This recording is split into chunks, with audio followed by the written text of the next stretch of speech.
तो इसलिए खोलता है कि मेरे परिवार वाले जो है सामान सिलवाएंगे, मेरे से कपड़े सिलवाएंगे तो मेरी आमदनी होगी, या सबके लिए खोलता है? सबके लिए। एक टीचर जब स्कूल खोलता है, एक आरसीएम वाला जब आरसीएम करता है तो किसके लिए करता है? सबके लिए करता है।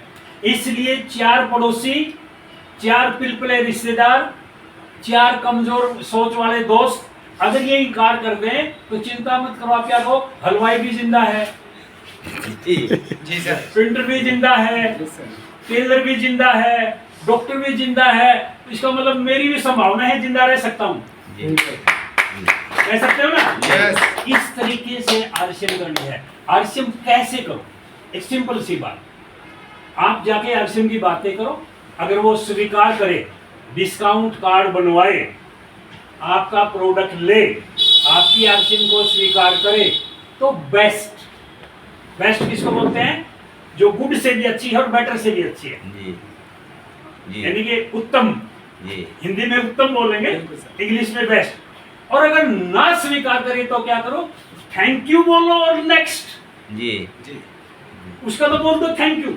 मान लो जगमोहन जी मेरे पास आए, जगमोहन जी ने सारी बातें मेरे को बताई और मुझे कहा देखो ऐसा है भाई साहब, मैं तो ऐसे पचड़ों में पढ़ना नहीं चाहता, इनको क्या करना चाहिए? इनको पहले मेरा थैंक यू बोलना चाहिए। क्यों? कम से कम प्लान तो सुनी। और इनको सब कुछ इनकार किया, यानी कि मैंने इनका समय बर्बाद नहीं किया। और फिर क्या करें? फिर नेक्स्ट। नेक्स्ट का मतलब क्या है? किसी अगले के पास जाओ। अगला कौन है? जो अपने लिस्ट बना के उसमें देखो दिनेश मोहन के आगे किसका नाम लिख रखा है, उसके पास जाओ, प्लान दिखाने जाओ। कर सकते हो? यस। इस तरीके से आप जाओगे तो कमाल की बात क्या है, केवल 2 से 3 साल लगेंगी। 2 से 3 साल बराबर में इनकम खड़ी हो जाएगी। मेरे साथ हुआ है ऐसा, मैं ये कहानी नहीं सुना रहा, आप बीती बता रहा हूं जो मेरे साथ हुआ है। ये बिजनेस है, इसमें उतार चढ़ाव भी आएंगे। मेरे बिजनेस में 3 बार उतार चढ़ाव आए। जब मेरी बिजनेस आरसीएम में 42,000 रुपए पर मंथ पर चली गई थी, अचानक क्या हुआ? एक लेग साफ हो गई। उस लेग में क्या था? जो भी वर्किंग में थे, एक्टिव लीडर थे, वो एक दूसरे के रिश्तेदार थे और उन्हीं का कोई रिश्तेदार एक मनी सर्कुलेशन ले आया। शाम को मैं उसी लेग में प्लान दिखा के आया हूं। रात को 9 बजे वो सारे के सारे एक मनी सर्कुलेशन में ज्वाइन हो गए। अगले महीने मेरा चेक आया था 610 रुपए का। अगर ऐसा कभी हो जाए तो आरसीएम छोड़ देनी चाहिए? नहीं। अगर मैं उस समय 610 पे आरसीएम छोड़ देता तो आज मेरे पास क्या होता? मेरे पास एक छोटी सी पेंशन होती। पेंशन आने के बाद मेरी उम्र इस वक्त 66 साल क्रॉस कर चुकी है, मैं 67 में हूं। जो व्यक्ति 67 में हो जाए उसके चेहरे की मुस्कुराहट इस तरह तो नहीं रहती ना। वो इतना खुश तो नहीं रहता, इतना पॉजिटिव तो नहीं रहता, लोगों से इतनी उत्साह वाली बातें तो नहीं होती। तो ये ऐसी बातें करता है, अगर चलो 4 आदमी और मेरे को ले चलो। कहाँ ले चलो? अंतिम यात्रा ले चलो। ऐसा होता है ना। लेकिन ये चाव कैसे है कि जब 610 की इनकम आई, 42,000 से घट के एकदम, उस वक्त मैंने केवल एक ही चीज देखी थी कि मैं 42,000 की इनकम पर कैसे पहुंचा। और केवल 2 कारण निकल के, मैंने अपनी पुरानी डायरियां फेंकता नहीं। मुझे 24 साल हो गई आरसीएम में, अभी अप्रैल आ जाएगा ना, और मेरी 30 अप्रैल की ज्वाइनिंग है, तो यानी कि 30 अप्रैल को मुझे पूरी 24 साल हो जाएंगे आरसीएम में। मेरी सारी डायरियां पड़ी है, मैंने डायरी उठाई, क्या देखा कि मैंने तो 2 ही काम किए। आरसीएम का सामान यूज किया है, आरसीएम की बातें की हैं। आरसीएम का सामान यूज किया है, आरसीएम की प्लान दिखाई है। क्या मैं अब भी ये 2 बातें कर सकता हूं? यहां जब मैं इस स्टेज पर बैठा था तो दिमाग में क्या आया? ये 2 बातें तो अब भी की जा सकती है। फिर पॉजिटिविटी क्या है कि जब पहले लोग जुड़ सकते हैं, क्या अब जुड़ सकते हैं? जब पहले लोग साइड में एक एक्स्ट्रा इनकम कमाने के लिए लोगों ने हाँ भरी, इसका मतलब क्या है? अब भी भर सकते हैं। और कमाल क्या हुआ? ये घटना है 2003 के आसपास की। 2004 में मैं टेक्निकल बना, 2005 के अंदर मैं एमरल्ड बना, 2005 के सितंबर में मैं स्टार एमरल्ड बन गया, 2006 में रूबी और 2007 में स्टार रूबी। सोच के देखिए। और इनकम पता है कितनी आई? 4,62,000 टीडीएस कट के, टैक्स कटने के बाद। और आज अगर मैं बताऊं, जब मेरे पास आरसीएम आई उस वक्त 13-14 साल मुझे सरकारी नौकरी हो गई थी, ना मेरे पास कोई प्लाट था, ना कोई दुकान थी, ना कोई मकान था, सब प्लाट के ऊपर बनते हैं। हाँ, इतना जरूर था, साफ सुथरे कपड़े पहन के ड्यूटी पे जाता था, ऊपर के 2 बटन खुले रखता था। कोई पूछता भाई साहब क्या करते हो, भाई सरकारी लेक्चरर। खुश था।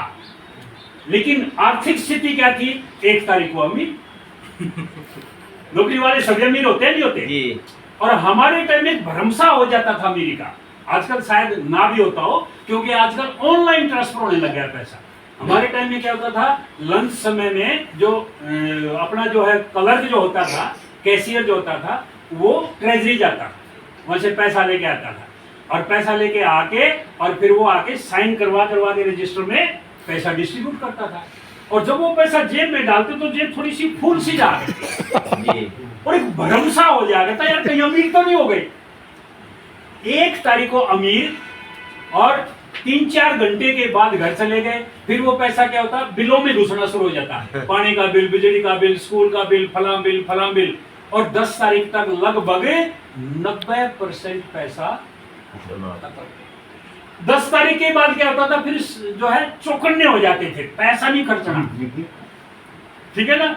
और 1-2 नोट 100 का तो जो है पर्स में ऐसी जगह पे फंसा के रखते थे, कुछ भी हो जाए निकालना ही नहीं, क्योंकि बिल्कुल साफ नहीं होना। अगर बाय द वे गलती से महीने के आखिरी दिनों में 27-28 तारीख को अगर बहन घर पे आ जाए, क्या आप ये बोल सकते हो कि बहन जी आज क्यों आ गए? नहीं कह सकते ना भाई। 1-2 सूट, 1-2 साड़ी तो खरीद के लानी पड़ेगी, 1-2 डब्बा मिठाई का तो लाना पड़ेगा, ऐसा होता है ना।